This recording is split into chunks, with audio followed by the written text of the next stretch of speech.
이혼 혹은 재혼한 가정에서 아버지, 어머니 또는 새아버지, 새어머니가 돌아가시면 남은 재산의 상속권은 어떻게 될까요? 또 이혼하신 부모님의 부동산에는 어떤 세금 문제가 생길까요? 이혼 가정에서 많이 궁금해하실 만한 상속 증여 관련 내용을 속 시원하게 정리해드리도록 하겠습니다. 안녕하세요. 국세청에서 14년 근무한 임수정 세무사입니다. 시청 전에 좋아요, 구독 꼭 눌러주시고 도움되시는 정보 꼭 챙겨가셨으면 좋겠습니다. 절친은 임수정. 세무사님, 부모님이 재혼했을 때요, 새아버지 혹은 새어머니의 재산을 제가 상속받을 수 있을까요? 제가 상담했던 사례를 하나 말씀드려 볼게요. 어머니가 병환으로 좀 일찍 돌아가셨고 이후에 아버지가 재혼을 하셔서 새어머니가 계신 상태이고 아버지가 몇 년 전에 돌아가셨어요. 그래서 지금은 새어머니랑 본인 이렇게 둘만 계신다고 하셨어요. 그런데 이제 새어머니도 연세가 많으셔서 재산을 정리하고 싶은데 본인 재산을 어떻게 물려줄 수 있는지 알아보라고 하셨다면서 그 아드님께서 상담을 오셨던 거죠. 재혼을 해서 법적인 가족이 됐잖아요. 그럼 제가 생각했을 때는 당연히 새어머니의 재산을 상속받을 수 있을 것 같거든요. 친아버지가 돌아가신 후에 새어머니가 돌아가시면 재산은 새어머니의 친생자와 친정으로 상속권이 넘어가서 새어머니의 재산은 상속을 받을 수가 없습니다. 이분의 새어머니는 친아버지랑 결혼이 초혼이셨고 결혼 후에도 아이를 낳지 않으셔서 친생자가 없으셨어요. 그리고 부모님은 다 돌아가시고 안 계셨고요. 그럼 이 상황에서는 상속권이 누구한테 갈까요? 그럼 법적 상속 순위가 1순위는 직계비속, 2순위는 직계존속, 3순위는 형제자매가 되니까 3순위에 있는 형제자매한테 상속이 되는 걸까요? 네, 맞습니다. 새어머니의 재산은 새어머니의 형제자매가 상속권을 가지게 돼요. 새어머니와 친아버지의 친자식과의 관계를 계모자 관계라고 하거든요.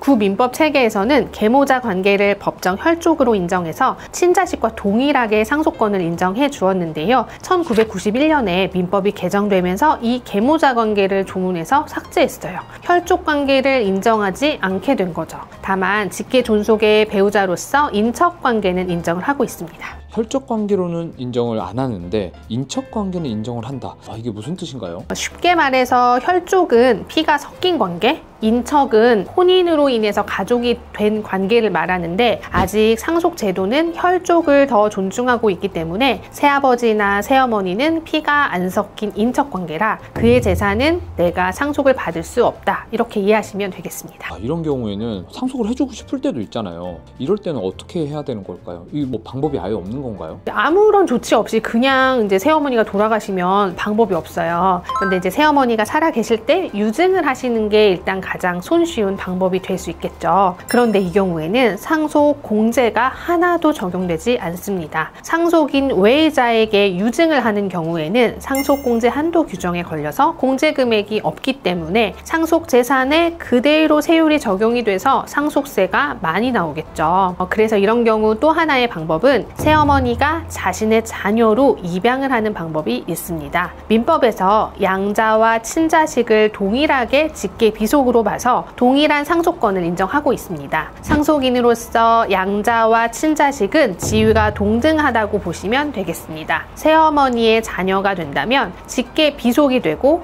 그러면 1순위 상속인이 될 수 있겠죠. 그러면 상속인으로 상속을 받게 돼서 상속 공제도 모두 적용을 받을 수 있게 되는 거고요. 상담 오셨던 분께는 이런 방법과 또 새어머니의 재산 현황으로 봤을 때 상속 공제를 받았을 때 또 안 받았을 때 따른 대략적인 그 세액 차이에 대해서 안내를 해드렸어요. 그분은 정말 많은 도움이 됐을 것 같아요. 상속을 받을 수 있는 방법도 찾았고요. 거기다가 상속세를 절세할 수 있는 방법까지 찾으셨으니까 너무너무 만족을 하셨을 것 같습니다. 실제로 되게 만족해 하시면서 가셨어요. 그분은 그 새어머니와의 관계가 굉장히 좀 돈독하셨고 어머니께는 다른 상속인도 없는 상태고 어머니가 이제 적극적으로 이 자녀한테 상속을 하기를 원하신 상황이셔서 의사결정이 어렵지 않은 상황이었거든요.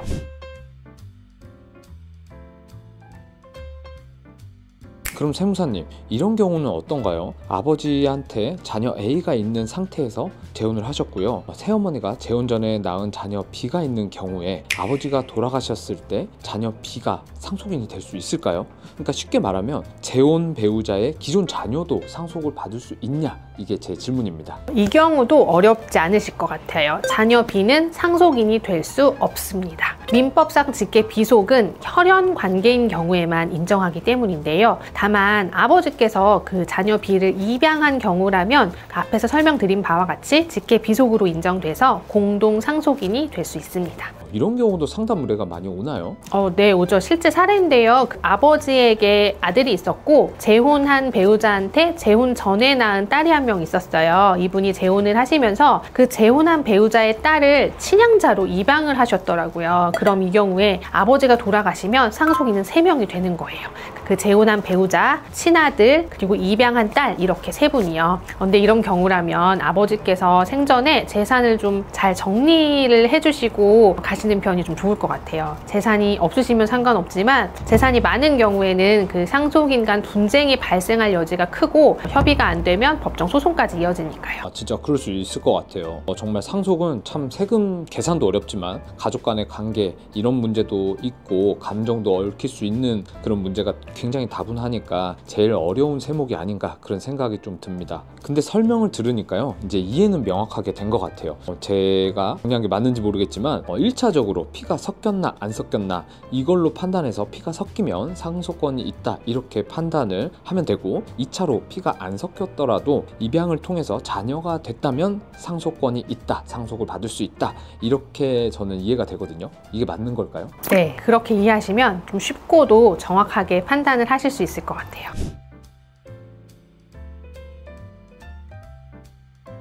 세무사님, 이혼 후에 재산 분할을 잘 하더라도 따라오는 세금 문제들이 굉장히 많을 것 같거든요. 특히 부동산, 정말 많을 것 같은데 어떤가요? 많죠. 일단 원칙적으로 이혼으로 인해 재산을 분할하는 것은 공동의 재산을 나누는 행위로 봐서 증여로 보지는 않아요. 부동산 등기할 때 이제 등기 이전에 따른 취득세만 부담을 하시면 되시고요. 하지만 이혼으로 인한 재산 분할의 경우에도 예외적으로 증여세가 과세될 수 있는 경우가 있는데요. 이혼을 준비하시는 분들은 꼭 주의하셔야겠습니다. 2022년 대법원에서는 가장이혼으로서 이혼이 무효가 아닌 이상 원칙적으로 증여세 과세 대상으로 보고 있진 않지만 민법상 재산 분할의 취지에 반하고 상속세나 증여세를 회피할 수단으로 그 실질이 증여라고 볼 만한 특별한 사정이 있는 경우에는 정당한 재산 분할 금액을 초과하는 부분은 증여세 과세 대상이 될 수 있다 이렇게 판단을 했는데요. 이 사건에서는 부부 공동재산의 약 86%를 배우자에게 재산 분할한 사실에 대해서 이혼에 따른 정당한 재산 분할의 범위는 약 50% 정도로 봄이 타당하므로 이 부분을 초과하는 부분은 그 증여세 과세 대상이다 이렇게 결정했습니다.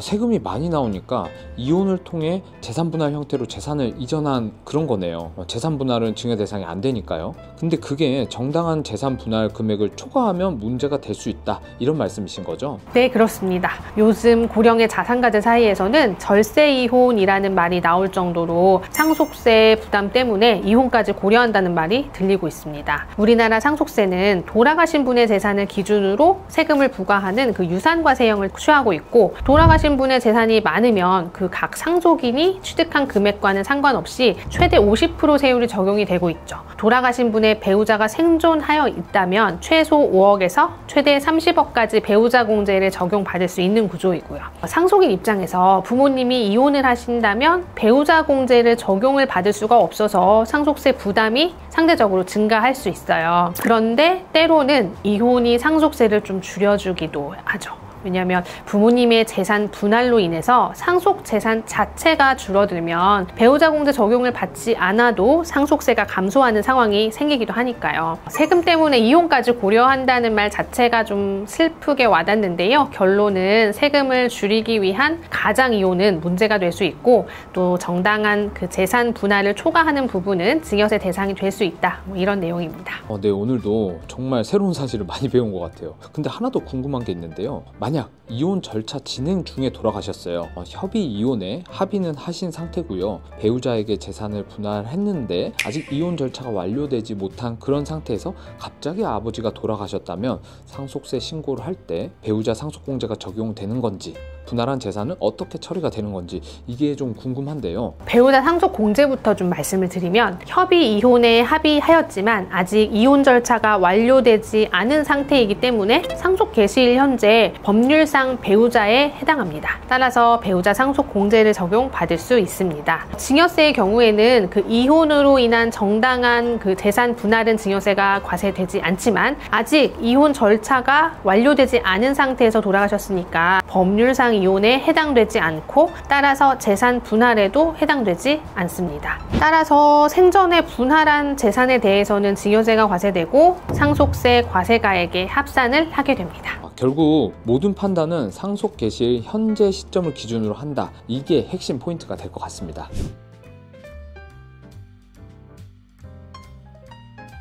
절세는 임수정. 오늘 세무사님과 이혼했을 때 생길 수 있는 정말 현실적인 세무 이야기를 해봤습니다. 특히 상속 문제, 부동산 문제는 정말 중요하잖아요. 그래서 이거 보시는 분들, 우리 구독자분들 정말 유익한 정보가 됐을 것 같은데요. 오늘 내용 요약 한번 부탁드리겠습니다. 첫째, 새아버지, 새어머니의 재산은 유증이 없다면 내가 상속받을 수는 없지만 입양을 하셔서 양자가 되었다면 상속을 받으실 수 있습니다. 이 경우 법정 상속인에 해당하기 때문에 상속 공제도 받으실 수 있으시고요. 둘째, 이혼으로 인한 재산 분할은 증여세 과세 대상이 아니지만 정당한 재산 분할 금액을 초과하는 부분은 증여세 과세 대상이 될 수 있다는 점 기억하세요. 지금까지 임수정 세무사였습니다.